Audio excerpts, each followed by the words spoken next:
Boa noite. Cerca de 22 quilos de cocaína pura foram apreendidos pela Polícia Civil durante a madrugada de hoje em uma balsa no porto da Manaus Moderna. 3 pessoas foram presas. Ao todo, 11 pessoas foram detidas, mas apenas 3 confessaram o crime. Alcimar Borges Farias, de 39 anos, Neusomar Torres Pinheiro, de 25 e Francisco Costa Damascena, de 20, traziam de Tabatinga para Manaus 22 quilos de cocaína pura. Parte da droga estava escondida dentro desta botija de gás e o restante em uma caixa. De acordo com a polícia, essa não foi a primeira vez que essa balsa transportou entorpecentes para a capital. Olha, nós estamos fazendo um levantamento, segundo o proprietário, ele dispensou aí, no dia que ele saiu de Tabatinga, ele dispensou 3 funcionários, porque ele teve informação que na última viagem esses funcionários haviam realmente transportado droga aqui na embarcação.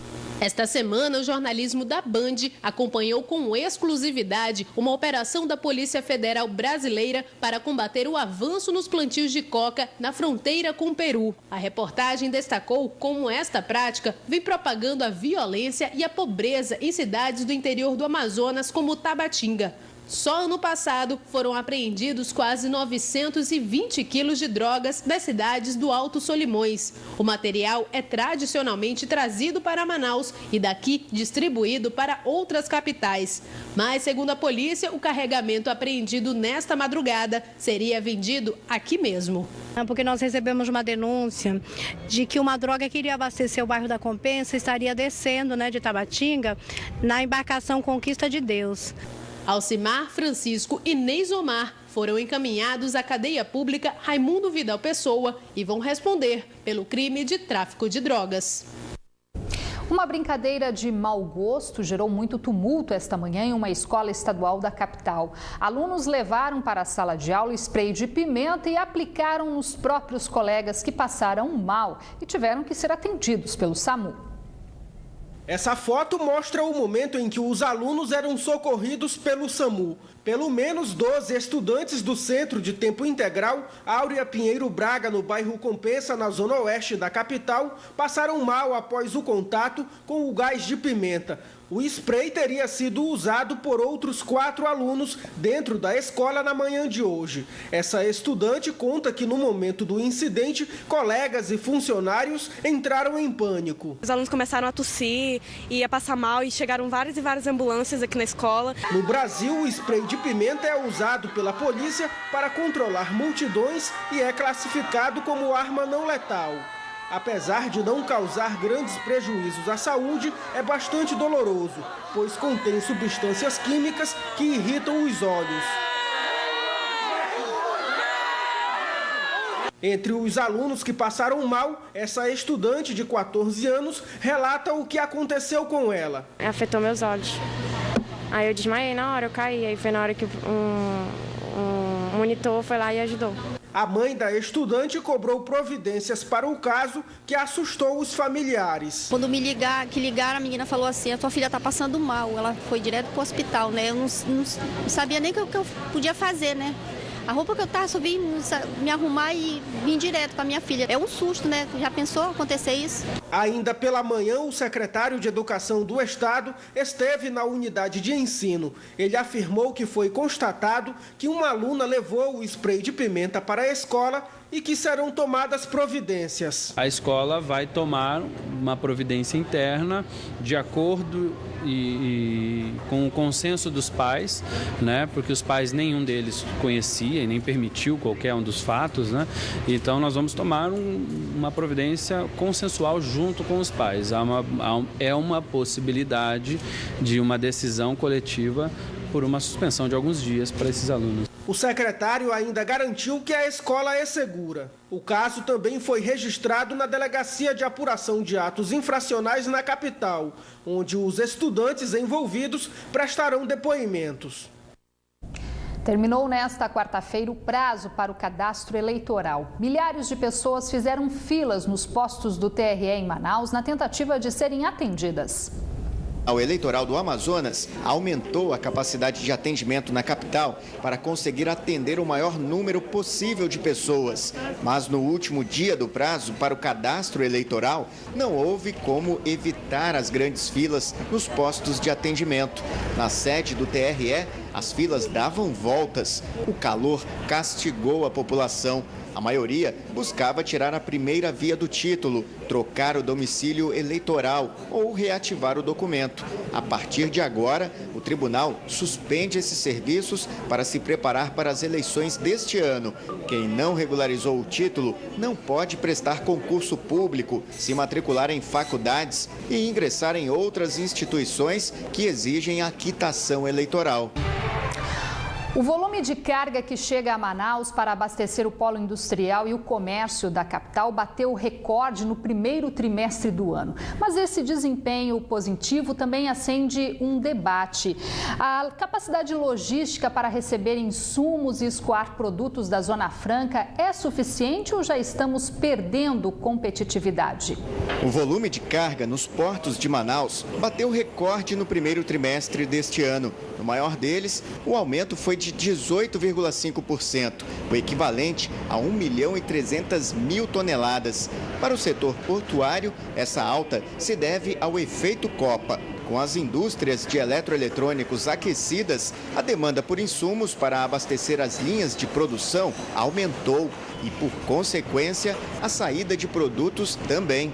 A direção do maior porto de Manaus, que movimenta até 80% de toda a carga que chega e sai da capital, diz que não houve gargalo operacional com o aumento no volume de mercadorias.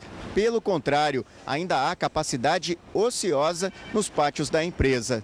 Hoje o porto opera com uma ociosidade de 55%, porém não houve nenhum tipo de gargalo operacional, nem para descarga do navio, nem para receber o que está chegando, nem para a gente entregar tudo ou embarcar tudo que foi produzido no polo industrial.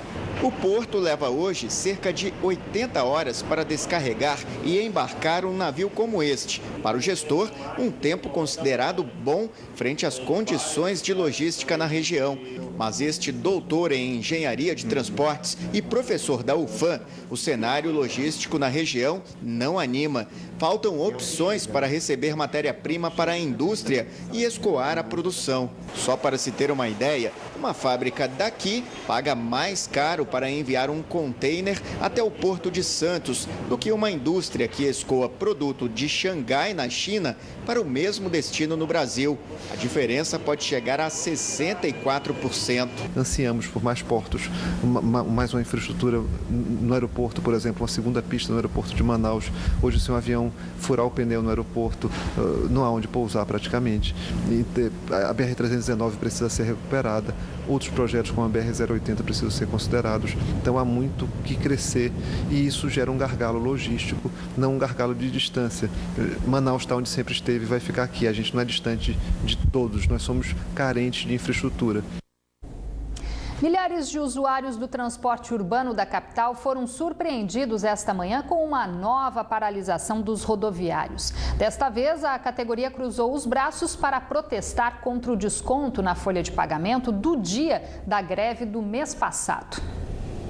Há exatamente um mês de uma greve geral dos rodoviários deixar toda a população sem transporte coletivo na capital, mais uma vez, os usuários foram surpreendidos com uma nova paralisação da categoria esta manhã. Na paralisação de hoje, pelo menos 50% da frota deixou de circular já nas primeiras horas da manhã. Nesta quarta-feira, a greve dos funcionários das empresas Global, Via Verde, Líder e São Pedro também afetou várias zonas da cidade. Na Zona Oeste, uma das mais prejudicadas, os passageiros ficaram durante horas esperando o coletivo. Por falta do transporte coletivo, nós estamos aí na dificuldade de chegar. Por exemplo, eu vou ao socorro médico, né? Mas muitos aí que vão trabalhar tudinho estão tendo essa mesma dificuldade. Fica muito difícil para a gente viver dessa maneira mesmo. Está virando uma chatice, né, colega? Isso é cotidiano da vida. A gente não tem um transporte coletivo com eficiência, a população sofre com isso aí. Segundo o Sindicato dos Rodoviários, a paralisação de hoje foi motivada por descontos na folha de pagamento dos funcionários referentes a 2 dias por causa da greve geral no mês passado. Mas para os usuários não há desculpas. A paralisação dos ônibus nem avisada, né? Ninguém nem sabia. Eu, pelo menos, não sabia. Vai atrasar no trabalho? Vou, com certeza, vou atrasar. Infelizmente, sempre acontece essas coisas. Aí a gente tem médico para marcar essas coisas e está perdendo tempo aqui, que não tem ônibus. Depois de mais transtornos para a população, os ônibus voltaram a circular ainda pela manhã, após o prefeito Arthur Neto, que está na Suíça, pedir o imediato retorno dos rodoviários. Ainda de acordo com a Secretaria de Comunicação, o prefeito também ameaçou cortar os subsídios das empresas de transporte urbano sem aumento de tarifa, caso haja novos descumprimentos de acordos. Por meio de nota, o sindicato que representa as empresas informou que, conforme acordo com a prefeitura, o dia não trabalhado só não seria descontado se o Sindicato dos Rodoviários tivesse assinado a Convenção Coletiva dos Trabalhadores até o dia 1º de maio, o que ainda não foi feito. Ainda de acordo com o Sinetran, todas as reivindicações da categoria acordadas em reunião realizada no mês passado na casa do prefeito Arthur Neto estão sendo cumpridas. Bom, cada um tem as suas explicações, mas nenhuma delas justifica o transtorno para a população que precisa desse serviço essencial e que não custa barato. E toda vez que os ônibus param, precisa pagar ainda mais para conseguir ir trabalhar, porque nessa hora tudo inflaciona. Todos nós, trabalhadores, temos sim os nossos direitos, mas não podemos esquecer que esses direitos terminam onde começam os nossos deveres. Um país sério, com responsabilidade e comprometimento, não permite atitudes como a de hoje. Durante 20 dias, o trânsito no entorno da Arena da Amazônia vai ficar alterado para a conclusão de obras viárias. As mudanças começaram na manhã de hoje. Com exceção da Avenida Constantino Neri, as ruas no entorno da arena, a partir de hoje, começam a funcionar em um sentido. Os motoristas que saem tanto do bairro Dom Pedro quanto do Alvorada em direção ao centro devem seguir agora pela Avenida Pedro Teixeira. Já o caminho inverso só pode ser feito pela Rua Lores Cordovil. Então o trecho da Pedro Teixeira está saindo em mão única, a Lores Cordovil está entrando em mão única. As ruas atrás do estádio também auxiliam na hora de fazer o retorno. A Avenida do Samba e a paralela Belmiro Vianês seguem em sentido único, em direção a Pedro Teixeira. A intervenção no trânsito precisou ser feita porque hoje começaram as obras nessa alça que dá acesso ao bairro Alvorada. A ideia é que aqui tenham 3 faixas para carros, além de uma calçada maior, que é uma exigência da FIFA. A expansão da alça faz parte das intervenções no chamado quadrilátero da Copa, orçado em quase 30 milhões de reais. O trânsito deve voltar ao normal dentro de 20 dias. Nós estamos monitorando, é o primeiro dia, a nossa avaliação é bastante positiva em função de ser o primeiro dia. Ainda estamos implementando algumas análises que a gente vai aprimorando o desvio, a circulação, à medida que a gente for ajustando ao fluxo que vai passando aqui. O governo do estado encaminhou esta manhã para a Assembleia Legislativa o projeto de lei que prevê reajuste salarial para os 27 mil servidores da educação no Amazonas, o que deve gerar um impacto no orçamento de quase 87 milhões de reais. A partir de 2015, também serão concedidos para a categoria outros benefícios, como o ticket alimentação e vale transporte. A proposta oficializada em coletiva de imprensa nesta manhã prevê o aumento salarial para os servidores da educação em 10%, mas que será feito em 2 partes. Reajuste de 5,67% de IPCA, retroativos ao mês de março de 2014, e 4,33% definidos em lei para a partir de janeiro do ano que vem. Assim, a medida não infringe a Lei de Responsabilidade Fiscal e a legislação eleitoral vigente. E, na verdade, é uma proposta que nós poderíamos estar dando agora os 10%, que os 60% da Fundeb nos permitiria dar. Mas há um impeditivo legal. Nós fizemos em 2 momentos. Estamos dando o IPCA agora e os 4,33% a partir de janeiro. Só para a educação o impacto será de 86 milhões. Também foi definido o fornecimento de vale alimentação no valor de R$ 220 para os trabalhadores em educação, também a partir de janeiro de 2015, e vale transporte para os trabalhadores conforme regra estabelecida para os servidores do Estado. Outra medida anunciada foi a hora pedagógica trabalhada, que passa a contemplar os professores temporários. O governo do estado também garantiu revisar o artigo 15 do Plano de Cargos, Carreira e Remuneração, que inclui profissionais do magistério na progressão vertical. Para o presidente do Sindicato dos Trabalhadores da Educação do Amazonas, os ganhos significam um grande avanço para a categoria, que aprovou o percentual proposto pelo governo em assembleia nesta terça-feira. E hoje a categoria pode ter certeza que vai ser beneficiada com esses salários indiretos que a gente chama, que é o Vale Alimentação, Vale Transporte, e é uma luta histórica e uma conquista histórica da nossa categoria. As mudanças começam a valer após análise e aprovação pela Assembleia Legislativa do Estado, que deverá adotar regime de urgência para votar o plano. Com certeza, nós vamos pedir a quebra do interstício e votar em regime de urgência e emergência para que a gente possa garantir retroativa à massa a perda da inflação e garantir essas outras conquistas para todos os professores. E também durante a coletiva desta manhã, José Mello anunciou a abertura de um novo concurso para a Secretaria Estadual de Educação. Devem ser oferecidas cerca de 6 mil vagas para professores e cargos administrativos. A previsão é que o edital saia em 30 dias. O técnico da seleção brasileira, Luiz Felipe Scolari, anunciou hoje os jogadores convocados para a Copa do Mundo no Brasil. Aqui na capital, muita gente parou para acompanhar a transmissão. E nas ruas, muita gente aprovou a lista do Felipão, que não trouxe muitas surpresas.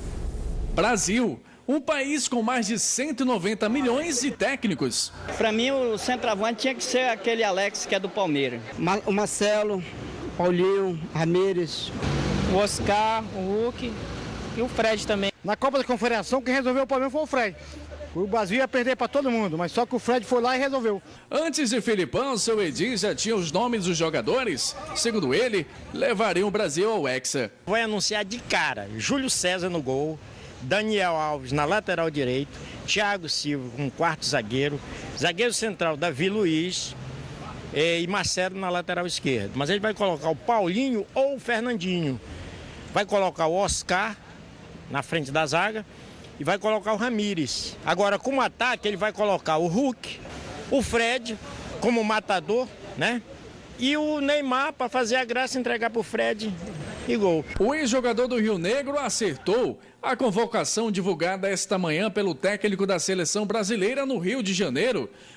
E a Band transmitiu para todo o país ao vivo um dos momentos mais esperados antes da Copa. Independente das escolhas que cada um tem e que cada um pode ter em suas cabeças, de que os 23 possam ser muito bem recebidos e que tenho certeza que eles vão fazer o possível para o melhor deles, naturalmente, para conseguirem os objetivos. Em Manaus, os torcedores esperavam apreensivos o grande anúncio. E para muitos, não foi surpresa quando o Felipão chamou o nome dos goleiros Jefferson, Júlio César e Vitor. Depois, os laterais Daniel Alves, Maicon, Marcelo e Maxwell. Para a zaga foram convocados Thiago Silva, Davi Luiz, Dante e Henrique. Já Luiz Gustavo, Hernandes, Paulinho, Ramírez, Oscar, Fernandinho e William foram definidos como os meias da seleção. E por último, no ataque, Bernardo, Fred, Hulk, Jô e Neymar. Para Alexandre e os amigos, novidades como Henrique surpreenderam, mas de forma negativa. Eu tenho o Miranda do Atlético de Madrid e o Dedé do Cruzeiro, que estão jogando demais. E no meio de campo ali, que deixou a desejar, aquele meio de campo, tem jogador que jogando melhor na fase atual. Mesmo assim, tem quem confie nas escolhas de Felipão e aposta que o Brasil vai ser hexa em casa. Hoje é uma seleção de garotos de bola mesmo, tá? Então nós vamos ser campeão dentro do nosso país. Queiram ou não queiram, nós vamos ser campeão. Todos nós torcemos.